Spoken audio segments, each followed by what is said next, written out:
Alright, so for obvious reasons, we're gonna start with have Naruto be last. Yeah. So, well, since it's fresh in your mind, let's do Fairy Tail. Yeah, might as well. So, Fairy Tail, very, I would say, a very good chapter this week. I mean, maybe not necessarily very good, but it was still, I mean, it was a good chapter. The only thing was, why Genma? Like, what the hell is, like, really? Do we really need him? Like I was saying to you earlier, it's his sole purpose in coming back in this chapter is to keep Sting and Rogue, busy. Right. And I guess in a way, if for those of you who read it, if you haven't figured it out already, they're planning on using this as like the final hurdle for them to overcome, where they can truly say goodbye to the past they had back when they were the former Sabretooth. Yeah. Like, and then after this, it'll be the new Sabretooth finally, because they finally completely shattered, all ties with their past relations. Yep. And companion, I wouldn't even call him a companion. He was more like a dictator. Pretty much. But, and like a lot of people saying that this is also, they have to do this because it'll help them overcome, like, I guess because even though Sting basically took down Genma, they still fear him. So it's like, okay, I guess instead of like in a way it'll be like a power up for them, because then they'll no longer, by fighting him again as a team, without this the Sting's friendship, oh my god, I lost my cat, BS. Then they'll be able to overcome, become stronger because they are no longer fearful of him. Right. Because as most people know, in any anime or manga, when you're in anything, real life or not, if you're afraid of something, you're most likely not necessarily going to give your all. Yeah, your performance is definitely going to be hampered. Sometimes that makes you do better, but more often than not, it makes you do worse. Right. So in this case, they're going to fight him, probably start to get their asses kicked, and then there'll be of course a speech, and then they'll overcome their fears and be able to go all out. Will go all out and defeat him. But let's talk about the more interesting part of the chapter. Natsu Gray doing so much damage to Mark Gears that he is forced not only to call upon help in the form of Genma, but also the thought of facing both the tag team of Natsu and Gray, which I don't think has ever happened to this degree, forces him to use his true form, the absolute demon known as Mark Gears Tartarus, which, hey, guess what? He's the namesake of the guild. Yep. Which I think is kind of, yes, it's, I guess, unexpected, but it's also kind of like, why? I mean, you figure, since they're trying to revive End and all this other stuff about End this and End that, you figure Tartarus would be a part of End's name, or be some reference to End. But no, it's Mark Gears' I guess last name? I don't know. Or I don't know. It's hard to really tell. But that design for his true form. I like it a lot, actually. Now, since I love it. Now, since it was said that he hasn't had to go into his true form in 400 years. But also, his true form makes him look like Ethnologia. So that begs the question: if Zeref we need to know more, because if Zeref created him, since Zeref created him, is it possible that when he was that Ethnologia already existed, and he based Mark Gears off of Acnologia. I think two things. One, yes, and two, his base form was probably based off himself. Off of who? Zeref. Mark Gears, like his base form, like what we saw before this, was probably based off himself, but with longer hair or whatever, some tweaks. I always thought they looked similar. I don't know. Yeah. Well, I mean, yeah, but I don't think it really matters. I mean, but it's also interesting that, you know, he's also the only one who has whose base form is human. Right. In appearance. Not necessarily human, not like, yeah, most of their base forms were humanoid. Mm-hmm. Actually, you know what? That stupid rabbit demon chick, she was stupid. But her base. Actually, I don't even think she had a true form or Inferion form or whatever they call it. Ethereus form. I don't think she had one, but I don't think anybody really cares. But other than not counting her, Mark Gears is the only one whose base form was human, like from head to toe, looked like human. Right. So a lot of the other ones had humanish, like humanoid forms, but they looked more like beasts than human. But then when they went to their Ethereus form, they lost that humanoid look. Whereas Mark Gears went from looking like a complete human to a humanoid dragon. Mm-hmm. But so I can't wait for this fight between them two. But based on the chapter name they gave us for next week, it's going to be focusing on the Twin Dragons versus Genma. Right. And of course, as everyone should remember, this is all in the take all these past couple chapters have been happening in the time span of the 20 minutes prior to the, you know, the face clock hitting 0. Yep. Meaning that we are still building up to that point. And surprisingly, a lot is happening been going on in these 20 minutes. So, obviously, when we do get back to that, it's big stuff's gonna happen. Yeah, definitely. Now, how things will work out, who knows? I mean, we got Acnologia, Ignil, Mark Gears in his true form. You got friggin' face activating, and you got the Master Makarov getting ready to activate Numen Histori, and gathering everyone near it, to it, so that way, I guess, after it's used, it will erase their memories of it. Mm-hmm. Which is what we theorized last week. So, with all that going on, it's going to be some major shit's going to go down. And it's going to be awesome. Yeah, we'll see.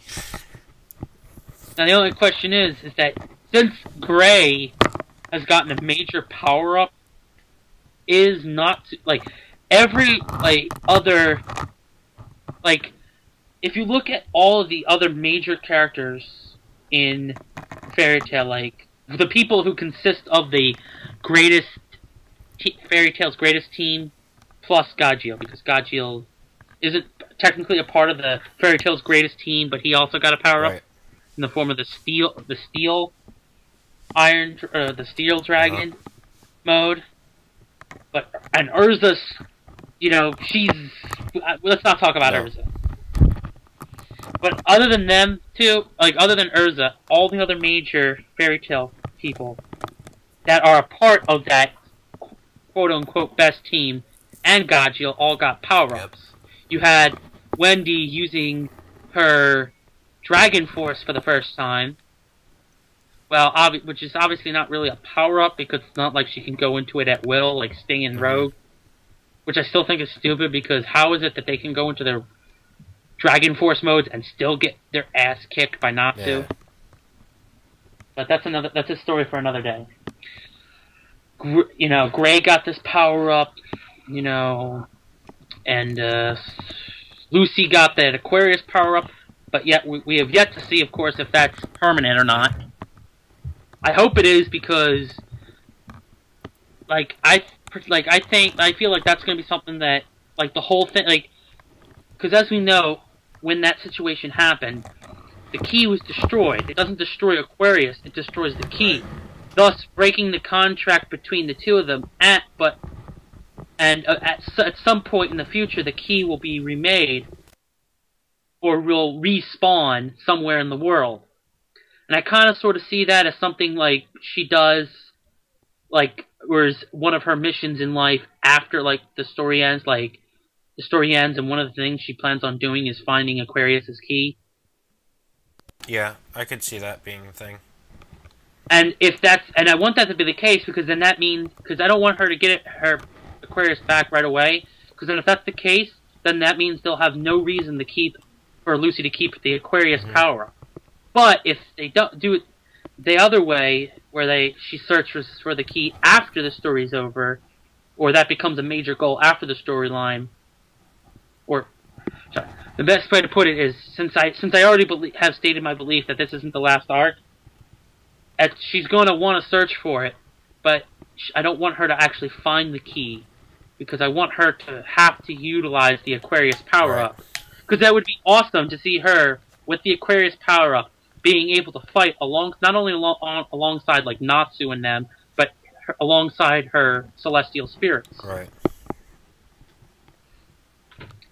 I'm also hoping that she could, this will also, not only because if she keeps this power, it'll increase her magic, which means she might be able to maybe not necessarily at first, but with a little practice, be able to easily utilize 3 spirits at once, which is what led to that situation in the first place. Because, I mean, they already pretty much made her they already made Lucy the most powerful celestial wizard in existence, just by the sheer fact that she got all 12 golden keys, which I don't think, according to what I remember, I don't think that was ever stated as ever happening before. Yeah. And she was one of the very few people in history, if not the only person in history, who's been able to summon the Celestial Spirit King. Yeah, I think so. So, that says leaps and bounds. So, it was already considered very difficult for a Celestial Spirit to summon 2. And she survived. Didn't, die from lack of magic, or run out of magic for that matter, when summoning 3. So that's why I feel like after this arc's over, not only obviously do I believe that there's going to be more arcs, but I also believe that in these other arcs, she'll be utilizing the Aquarius powers, hopefully, and summoning 3 spirits at once. Mm-hmm. Or doing one or the other. Right.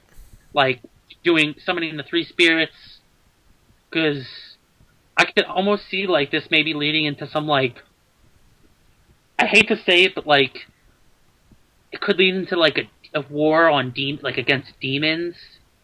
Like, I don't want to, like, I can almost see it, them trying to set up something similar to, like, the Naruto's 4th Great Shinobi War. Uh-huh. Nowhere nearly as long-lasting, because they've already used up, in this Tartarus arc, surprise returns of previous characters. Right. Which is pretty much one of the reasons why that Naruto arc lasted so long, is because of the whole reanimation jutsu that kept bringing characters back.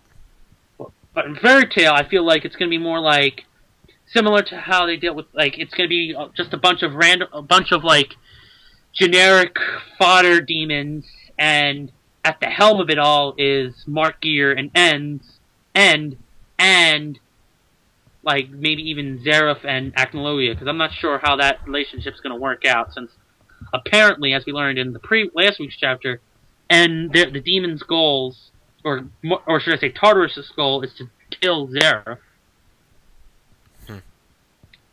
So, because I don't know, for some reason I feel like that's, like, I'm getting that vibe that they might be trying to set up for something like that. Yeah, maybe.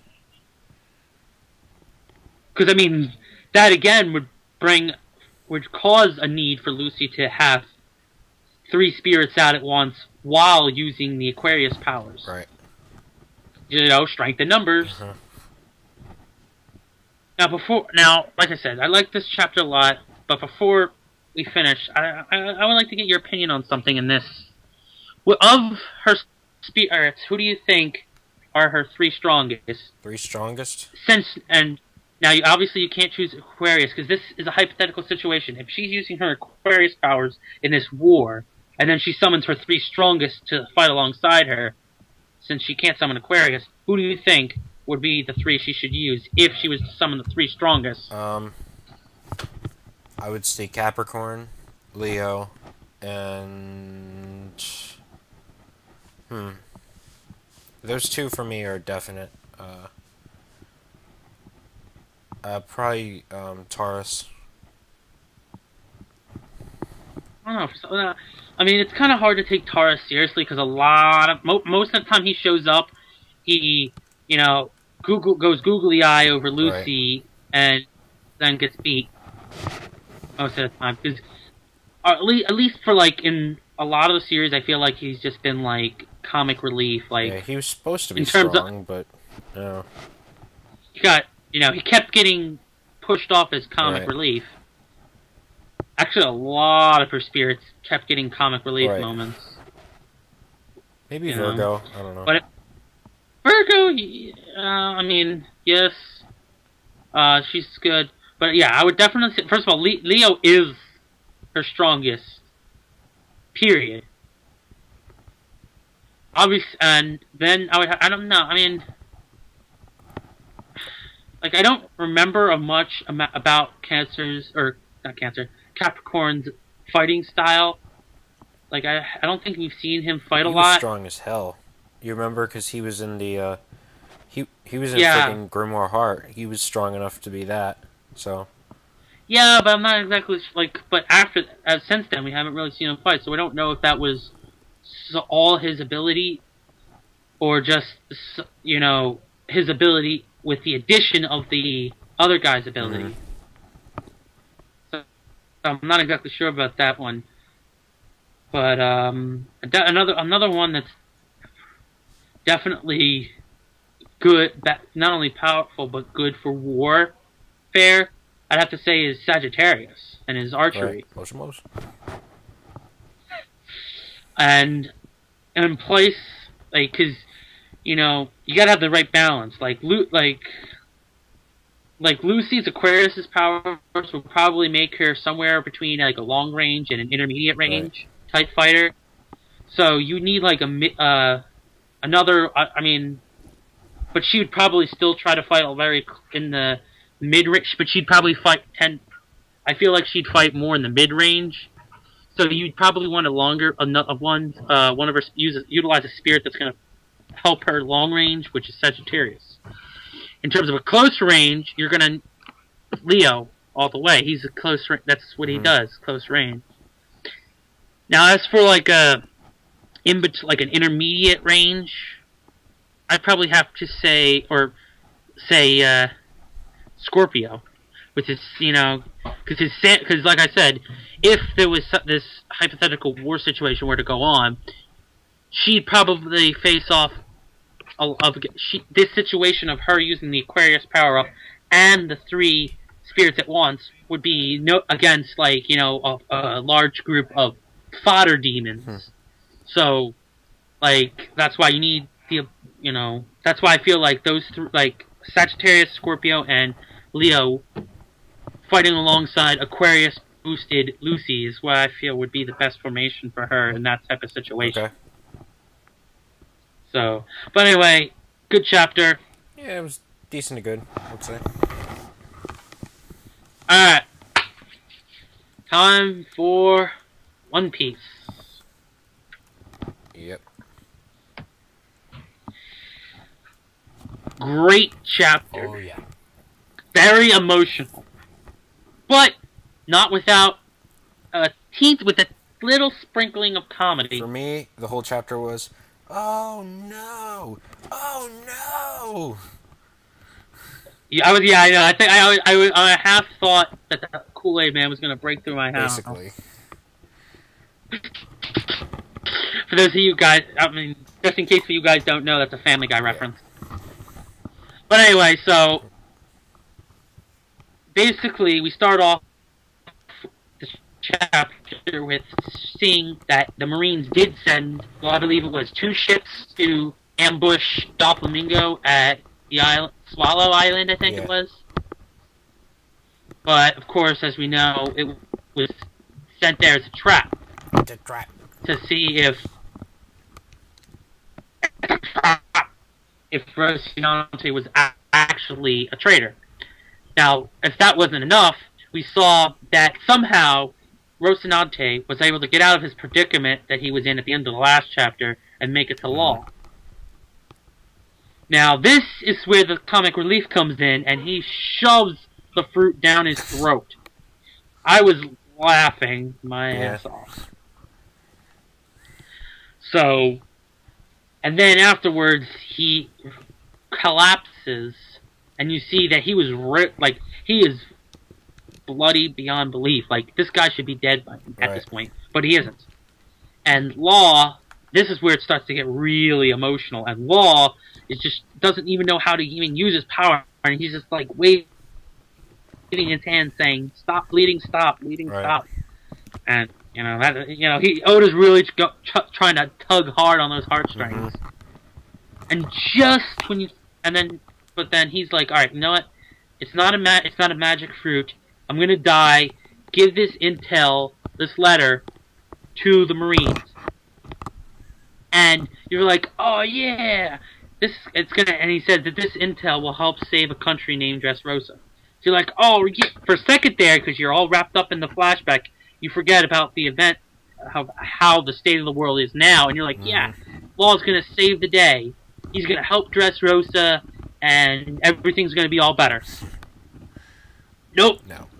It just when you thought it was gonna get better, Oda comes in to remind you that nope.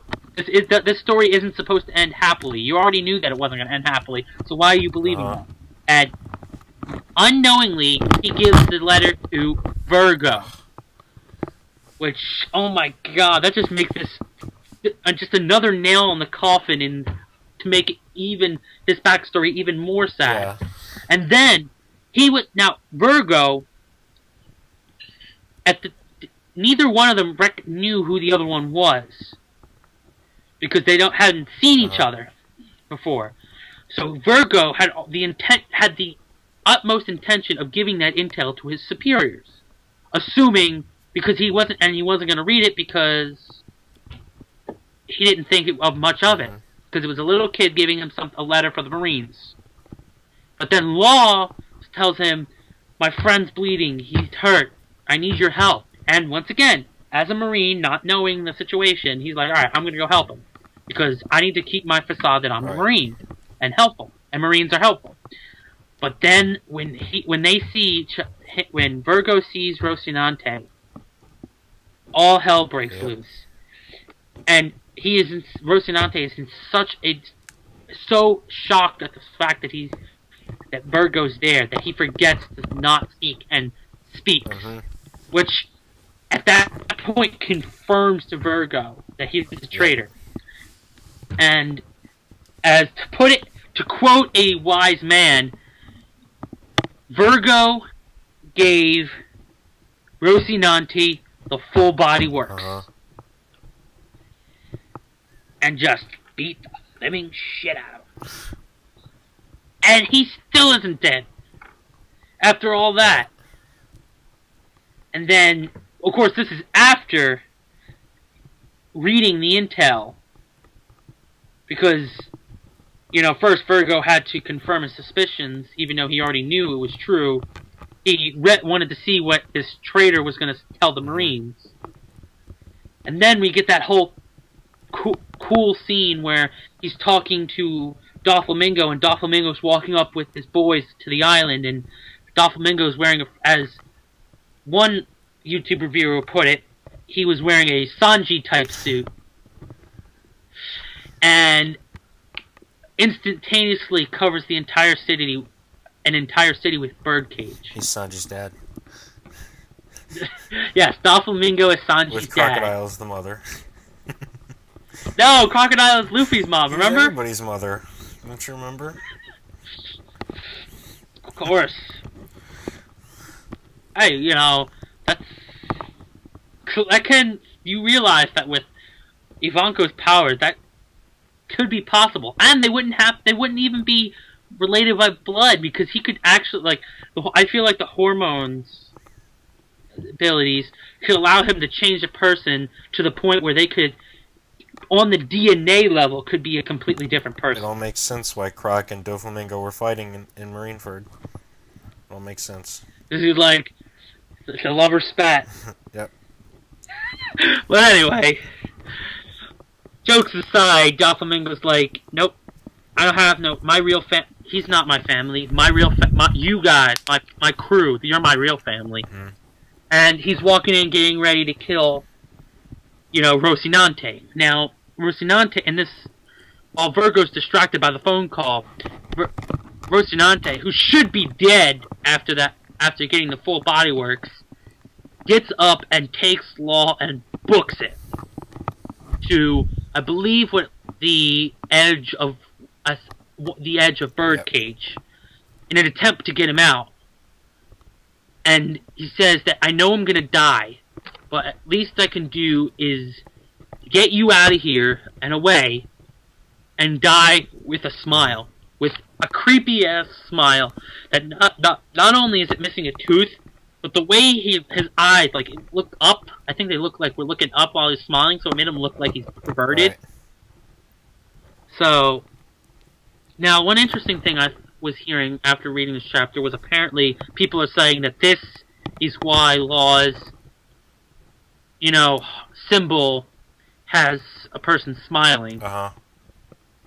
Which I wouldn't be too far-fetched. I mean, especially since we know how much Law idolizes Corazon.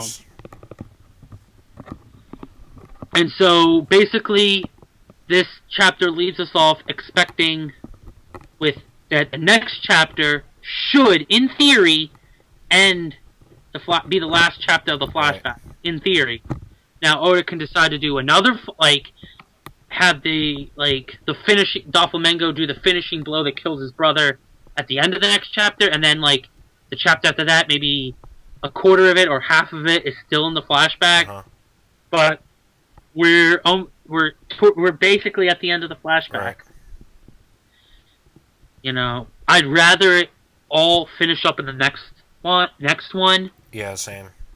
And then maybe the last page be back in the present. Because I really want to get to this fight between Luffy versus Doflamingo. Uh huh. So one theory, you got one theory to say how Law's gonna get out of here. Oh, there's one that's the only working theory we have right now that would make any sense, and that's he's going to use his teleportation ability. How? Well, it switches him with an object. Mm-hmm. So if there's a boulder nearby, he switches himself with the boulder. Well, yeah, but what if the only thing on the other side is just the sea? Well, I don't know, but obviously he's going to get out of it somehow. I'll tell you what I think, and tell me if you think this is too grim. I think Rocinante might do something where he sacrifices a hand in order to put an object on the other side. Interesting. Wouldn't that be interesting, where he literally sacrifices... Well, I mean, honestly, that would not be out of the realm of possibility. One Piece isn't, overly gruesome, but it's... I mean, come on. Honestly, if they did that, it would still be less gruesome than the way he got out of his hometown. I mean, come on. But here's the other theory. Here's the other theory that people have come up with, and that is Doflamingo. The reason why he wanted the fruit in the first place was so that way he was originally intending it to give it to Corazon, because he didn't know he had a devil fruit already, and was planning on having him use the immortality ability on Doflamingo so he could be immortal. So, And because he doesn't want to have to go searching for the fruit again, I think he's going to spare Law's life in order to...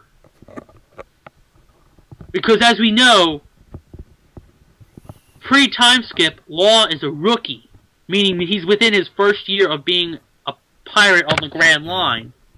Or I should say a known pirate. Which means, probably after he witnessed Doflamingo kills Corazon, Law probably will spend a couple more years under Doflamingo's wing. Forcefully, of course. Because he's not going to want to have Law run off, or he doesn't want to kill him because he wants that fruit's power. Like Arlong. Basically. So, but of course, eventually he gets strong enough to break away. Probably somewhere within the range of a year or two before he starts his own crew. Or, should say, at least maybe, I would say, 2 or 3 years prior to the events at Shabadi Acapella, the first time around. So, that's what I think is going to happen, is the most likely thing to happen, because even if he somehow uses the switching ability, whether it be through what I'm saying, by switching with the boulder, or with you saying, with him switching with Corazon's severed hand. Yeah, something like that. Well, first of all, there's no way, the reason why, it doesn't matter. He's not going to get away from Doflamingo that easily, unless there's a convenient ship, like he steals the pirate's ship. Which is probably destroyed at this point by Doflamingo, because he's not going to allow, I mean, I'm pretty sure he's smart enough to destroy any ships, to prevent them from getting away. Now, there's also the wild card of the fact that nearby are 2 marine ships. And at this point, Doflamingo isn't a warlord. So this begs the question, when does he become a warlord? Did he become a warlord after? Obviously, it's after this. But did he become a warlord prior to taking over Dressrosa, or after? Yeah, true. Probably after. Probably, because I mean, I'm pretty sure that taking over Dressrosa, becoming the king of Dressrosa, probably, I mean, if he wasn't already in the intention of the world government, he was well, I mean, I'm sure he, as we all know, he was already had the intention of the world government. But I think the fact that the events that led up to him being a warlord probably started with him taking over Dressrosa. Yeah, most likely. So, but yeah, this chapter, very emotional, had that nice little moment of comedy to cut the tension right before it came right back up, and even beyond, or not the tension, but it took the sadness and tension and kind of cut it up into small pieces to briefly make you forget all the sadness that's about to happen and going on, and then it goes from there and just rebuilds itself like I think was it T-800 from Terminator 2. I think that is the silver, the liquid one. 2000 or something. T-2000, whatever. Like the sadness and tension, just like that robot from the second Terminator, just oozed up and combined together and just kept getting bigger and bigger for the rest of the chapter. And then, of course, he had to finish off not only on a cliffhanger, but one that kind of confuses yet makes you laugh. Because, I mean, yes, I was confused by his weird-ass smile, but it also kind of sort of made me laugh. Yeah. So, yeah, great chapter.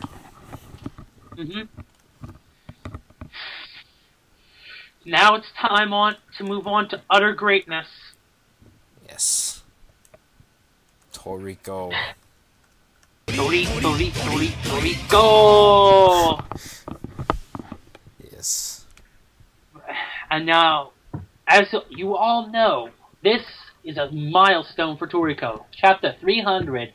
Yay. May you have 300 more that are awesome. Now, first things first. Yo, just this chapter was just off the charts. Oh yeah. Like, And the funny thing is that we haven't even gotten to the inevitable fight with Bambina, which is going to be even more insane. Yep. So it's like, is it even like, they always say that, you know, that, you know, you're supposed to peak, but I don't see the peak yet. I don't even think we've gotten past, even scratched the surface, how high this arc alone is going to get, let alone the entire gourmet world. I mean, if you think this arc is insane, just imagine what the final arc is going to be like. And just the OP-ness of every character in that final arc. I don't think we can handle it yet. That's why he has to slowly build us up. He has to desensitize us. That's why this arc has to be so epically awesome.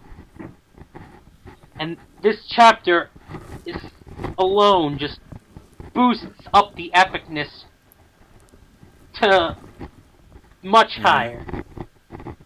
First, you got the two main points is, one, the epic fight between Gortarus,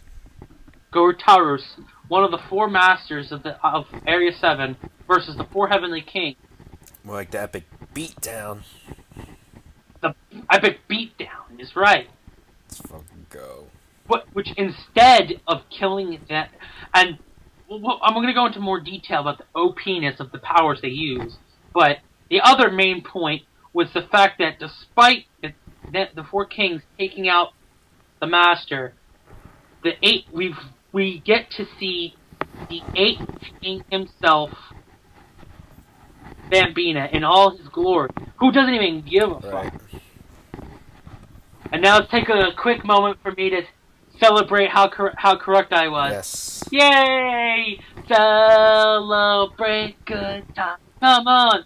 I swear I must have ESP or something. You're right on. Because I called this shit. I called that. Yes. Shit. I've never been right about predictions on manga.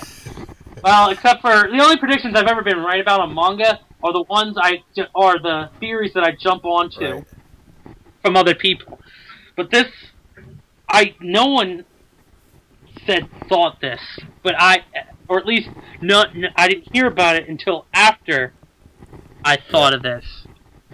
So the fact of the matter is at least to my knowledge, based on the information I've heard, from my perspective, I'm the first person to think of it. Now, obviously, from other people's perspective, they might have been the first one, or they might have heard it from somebody else. But the case is that I called it. Now hold on a second. I think my toilet is ringing because you called that shit. Okay, that's good. Now, unfortunately, we only got to see him in the last panel, but just damn. And there's already theories, like people are saying that weird design, like the weird design of his fur, is actually webs because he's supposedly speculated to be a spider monkey.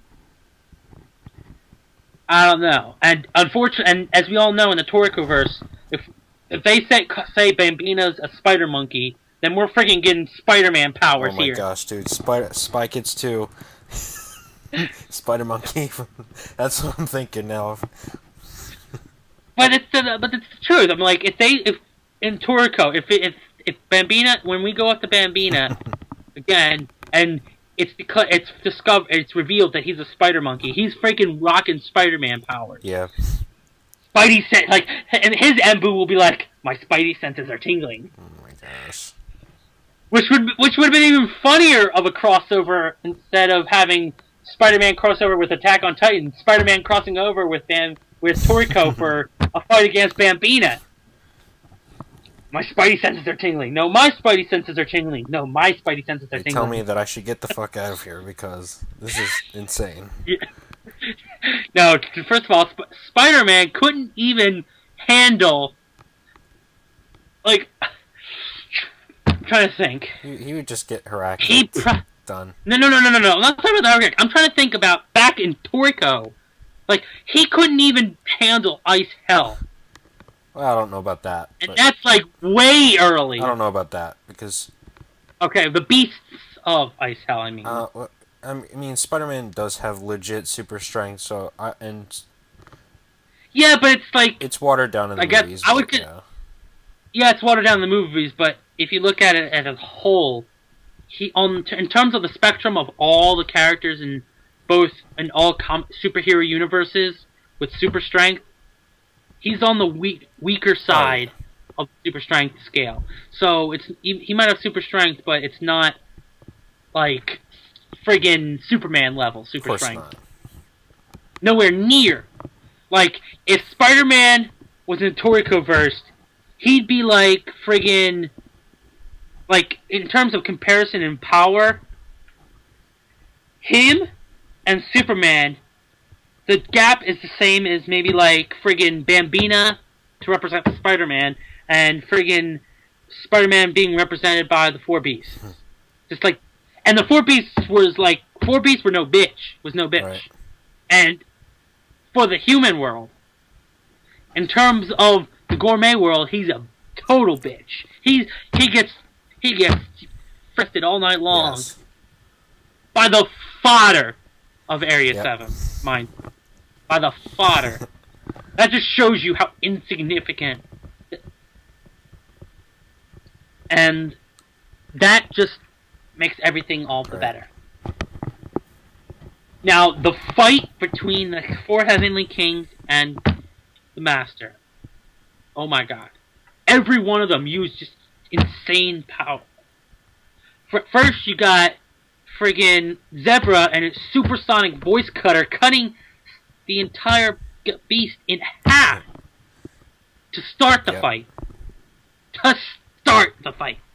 And then when you see the weird-ass, like, ghostly monkeys trying to connect the two halves again, you have Coco go in there with his poison to prevent if I remember correctly, it was combined with Toriko's, like, massive flying forks to prevent him to melt the body.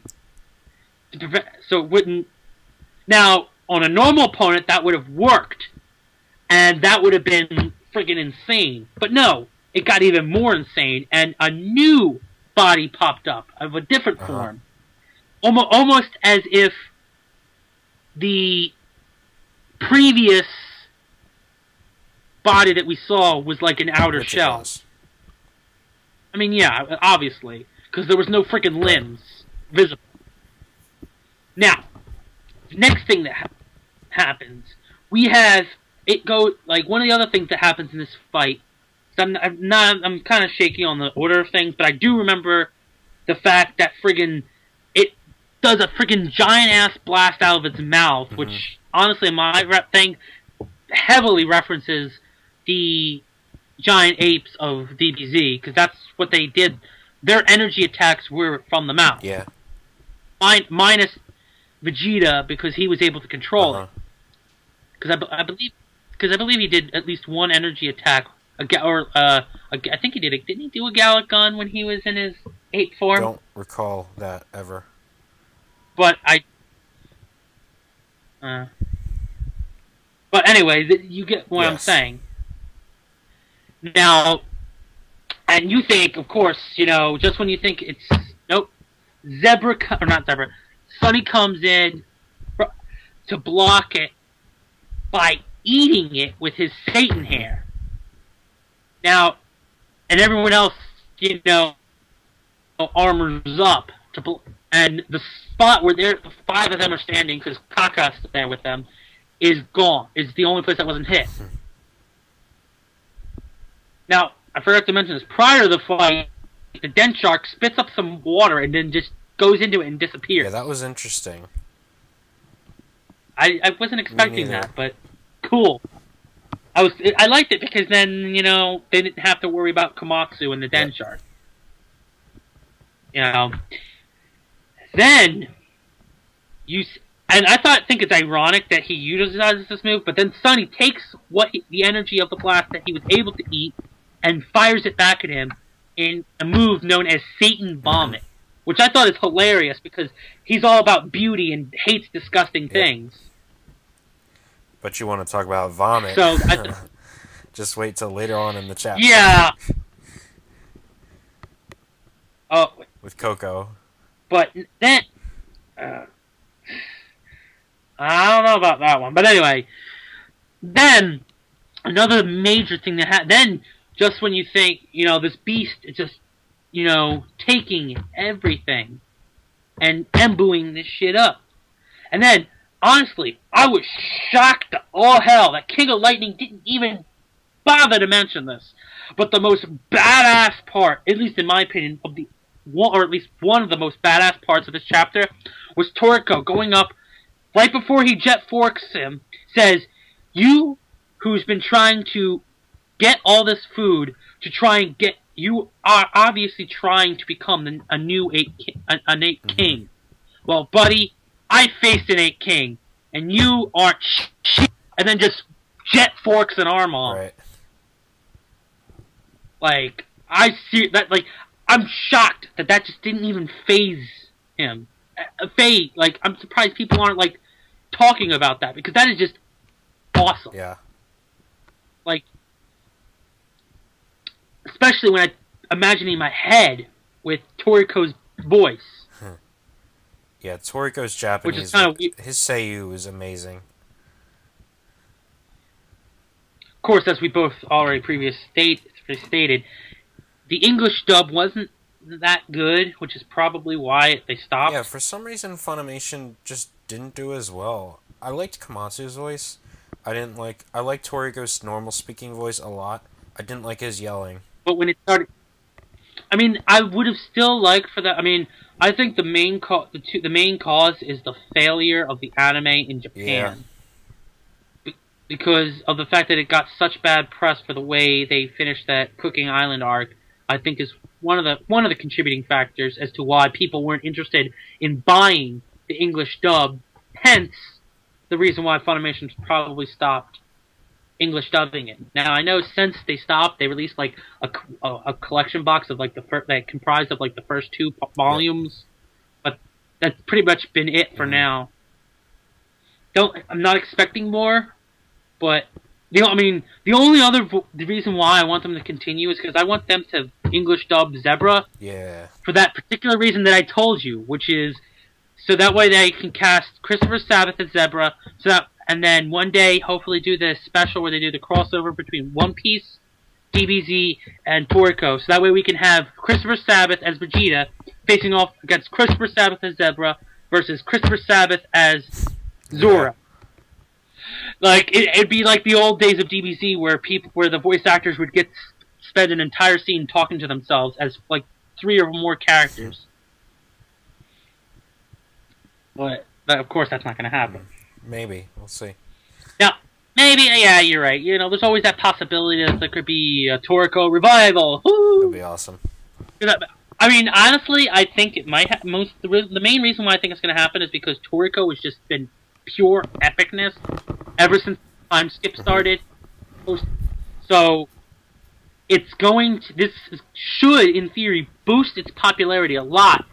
Unfortunately, it would have to get past Naruto, which is now over, so that's one less hurdle to jump over, but you still got to really become popular. You have to draw some of the attention away from One Piece, Bleach, and Attack on Titan. Well, this is something I was telling people before, is it's not so much competition, because it's all about cross-promotion, because if you buy a weekly shonen magazine, you have all the chapters in it, so you're more or less likely, like if you buy a magazine just for One Piece, you're more or less likely just to read the other chapters anyway, just to check it out and give it a shot, so in fact that actually helps, if anything. Well, yeah, I mean, yes, the competition gets people to read the weekly Shonen Jump, which in turn means they're going to be reading the Toriko chapters, or more likely to read them, but I feel like there's still, like, you know, it's still not, like, they're still having trouble with, so, but and like I said, Naruto just ended, so that's one less really popular manga that's competing against Toriko, I guess. And another one that's going to be ending soon is Bleach, Yeah.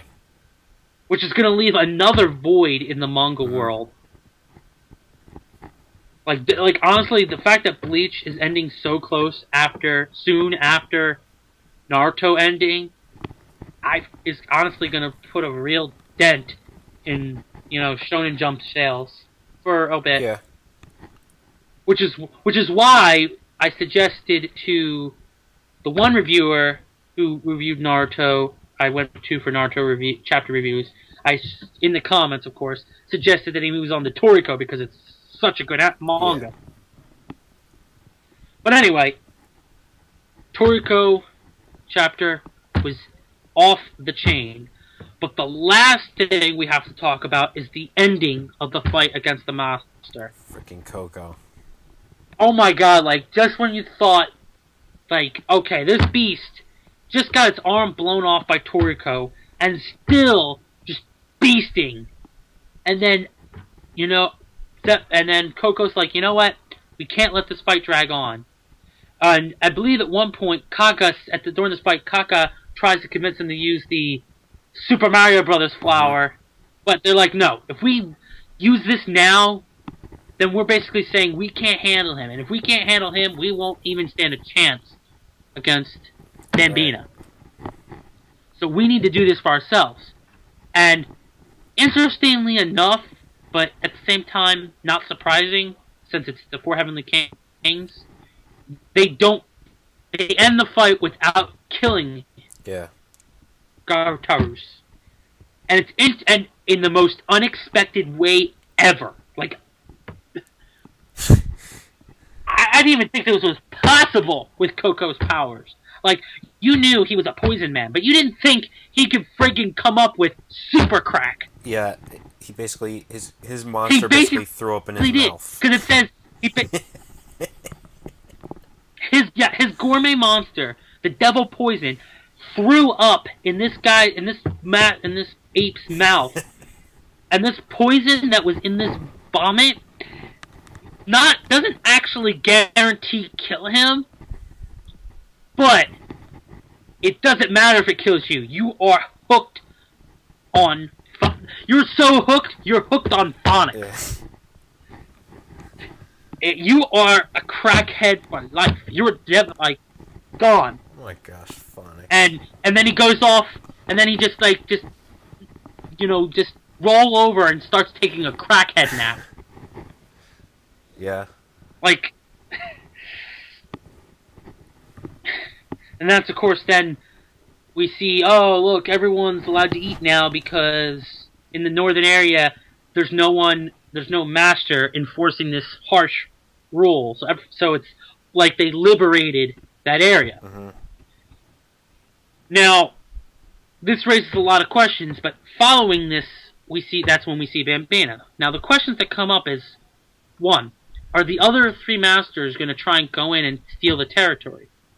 2, are they going to have to encounter / face the other 3 masters before getting to Bambina? Not sure. Honestly, we haven't seen the other 3 masters yet, so obviously we are going to see them. Now, whether or not they're going to actually be fighting against the Heavenly Kings, I don't know. Most likely not, because, again, they got a week to get to the center of the continent, where their 100G mountain is, and climb it, to get to Bambina, fight him, and somehow so you can't even use the word beat, because even after all this beasting, I don't think the Heavenly Kings can beat Bambina. Because Bambina's fight is too great. And only eating 1 Acacia full course ingredient is not enough to be able to handle an 8 king. Even with the 4 of them. Basically what's gonna happen is Bambina's gonna fight them. Bambina is going to and in the end, Bambina's gonna get beat, but then Bambina's just gonna be like, well, I wasn't really trying. So it's almost like, it'd be like Goku beating first form Frieza.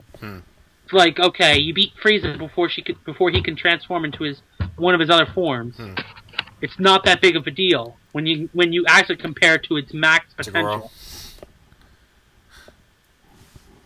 Yeah, like Tagora. Okay. Tagora is another example. Like if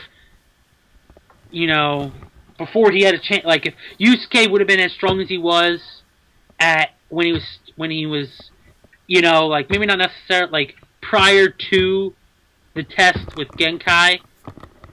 Like if he was that strong and he was facing off against the Tagoro he fought back at the compound when they were trying to save Hiei's sister, which was I believe was 20%. Something like that.